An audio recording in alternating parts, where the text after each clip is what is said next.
Alam mo ba? Minsan mas nahuhulog ang babae hindi sa lalaking todo effort, kundi sa lalaking marunong umiiwas. Hi, welcome back sa Psychology of PH. Ngayon, pag-uusapan natin ang isang topic na madalas, mali ang pagkakaintindi ng maraming, lalaki ang pagiging malamig. Kapag sinabi mong maging cold, kadalasan iniisip agad ng iba, deadmahin ko siya, hindi ko re-replyan, papahirapan ko siya. Pero mali yon, dahil ang totoong pagiging malamig, hindi ito tungkol sa pananakit o manipulation. Ito ay tungkol sa emotional control, self-respect at mystery. Sa psychology, may tinatawag tayong emotional balance attraction. Mas na-attract ang tao sa taong hindi madaling makuha, pero hindi rin naman totally unavailable. Bakit? Kasi ang utak ng tao, lalo na ng babae, ay naturally curious. Kapag hindi kanya fully mabasa, hindi kanya makuha agad, hindi niya alam kung saan siya lulugar. Doon siya mas nag-i-invest ng emotions. Pero tandaan mo ito, hindi mo kailangang magpanggap. Hindi mo kailangang manakit. Ang goal natin dito ay ma-develop ang sarili mong value bilang lalaki, magpakita ng control, hindi pagiging needy, at hayaan siyang kusang mahulog, hindi pilitin. Kaya sa video na to, ibibigay ko sa iyo ang 9 signs o paraan kung paano mo magagamit ang pagiging malamig sa tamang paraan, hindi para manipulahin siya, kundi para mas respetuhin ka at mas mahulog siya sa iyo. Number 1, hindi ka laging available. Hindi ibig sabihin nito na iiwasan mo siya. Ang ibig sabihin may sarili kang buhay, may work ka, may goals ka, may priorities ka. Hindi umiikot ang mundo mo sa kanya. Halimbawa, kung nag-chat siya, hindi mo kailangang mag-reply agad kung busy ka. At kapag nag-aaya siya, okay lang tumanggi kung may ginagawa ka. Ang dating nito sa kanya, may value ang oras ng lalaking to. Number 2, hindi ka nag-overreact sa emotions niya. Kapag nagtatampo siya o nagiging emotional, hindi ka agad nagpapanik. Instead, kalmado ka lang. Halimbawa, siya, bahala ka nga. Ikaw. Okay, pag okay ka na, usap tayo.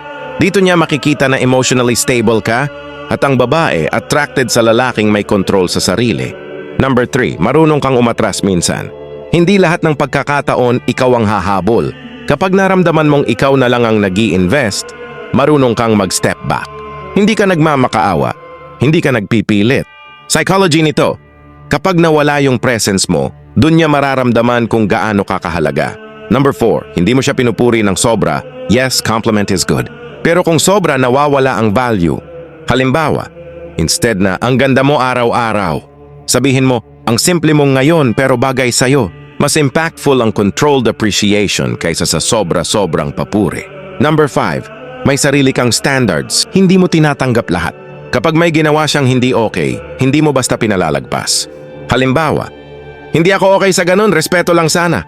Dito niya mararamdaman na hindi ka madaling i-take for granted. Number 6, hindi ka nagiging needy. Isa ito sa pinakamahalagang trait na kailangan mong maintindihan. Kapag needy ka, ang dating mo sa babae ay kulang ka sa sarili, umaasa ka sa kanya para maging masaya, at handa kang ibigay lahat kahit hindi pa siya sigurado sa'yo. At sa psychology, may tinatawag tayong emotional imbalance. Kapag mas mataas ang investment mo kaysa sa kanya, automatic bumababa ang attraction niya.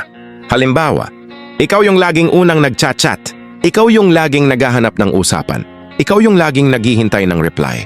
Dumadating sa point na parang, ikaw na lang ang may gusto. Ngayon, ano ang tamang pagiging hindi needy? Hindi ibig sabihin nito na magpapaka-cold ka o hindi ka na magpapakita ng interest. Ang ibig sabihin, may control ka sa sarili mo. Halimbawa, kung hindi siya nag-reply agad, hindi ka mag-o-overthink, hindi ka magdo-double chat, hindi ka magtatanong ng may mali ba, agad-agad. Instead, ginagawa mo yung buhay mo. Nagfo-focus ka sa sarili mo. Ang epekto nito sa kanya, mapapaisip siya. Bakit parang hindi siya affected? At bakit parang hindi niya ako hinahabol?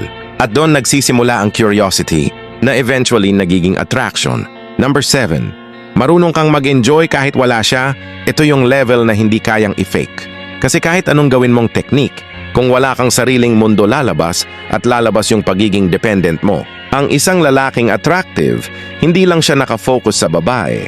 May sarili siyang buhay na kahit wala yung babae, buo pa rin siya. Halimbawa, may hobbies ka, gym, games, negosyo, content creation. May circle of friends ka na hindi umiikot sa love life mo. May goals ka na mas mahalaga kaysa sa pakikipag-chat buong araw. Ngayon, bakit ito mahalaga? Sa perspective ng babae, kapag nakita niyang masaya ka kahit wala siya, hindi ka niya kayang kontrolin. Hindi ka madaling mawala sa sarili. At mas mataas ang value mo. Kasi isipin mo, bakit kanya pipiliin kung ikaw mismo wala kang direction sa buhay?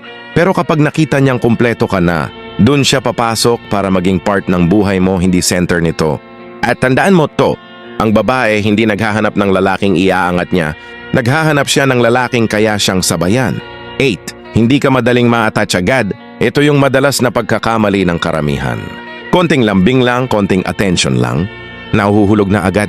At kapag ganito ka, nawawala yung challenge. Nawawala yung excitement.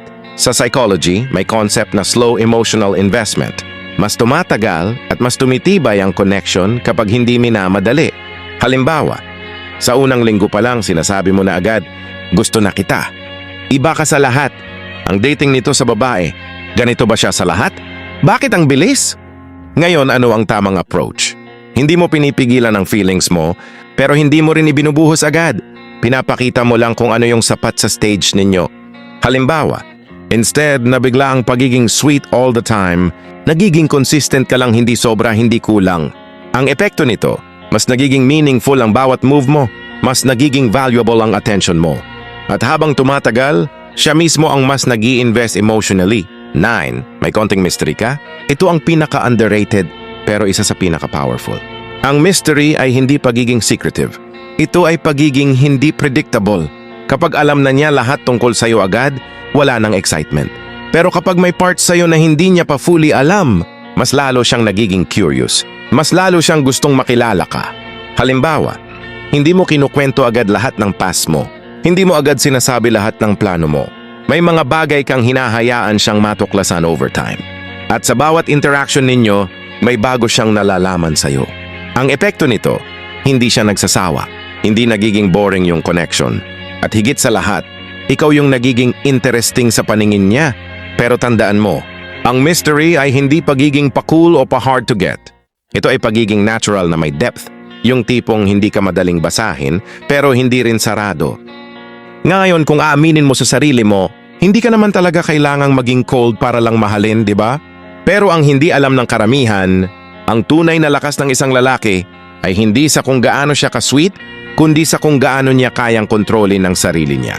Kasi tandaan mo to, hindi ka niya mamahalin dahil hinabol mo siya. Hindi ka niya mamahalin dahil binigay mo lahat agad. Mamahalin ka niya kapag naramdaman niyang hindi ka basta-basta makukuha, pero worth it kang piliin. At kung gagamitin mo man ang pagiging malamig, siguraduhin mong hindi ito para manakit, kundi para ipakita na hindi ka desperado at hindi ka option lang. Kasi sa dulo ng lahat, ang babaeng tama para sa'yo, hindi mo kailangang habulin, siya mismo ang lalapit kapag nakita niyang ikaw ay isang lalaking may direksyon, may halaga, at may sariling mundo. Kung umabot ka hanggang dito, malamang hindi ka na tulad ng karamihan. Kaya gawin mo to, i-apply mo, hindi lang panoorin. At kung gusto mo pa ng ganitong klaseng real talk na psychology content na hindi sugar-coated at diretso sa katotohanan, i-like mo ang video, i-share mo sa tropa mo, at mag-subscribe ka na. Dahil dito sa channel na to, hindi lang tayo nagpapapogi. Nagiging high value na lalaki tayo. Ako nga pala si Psychology of PH.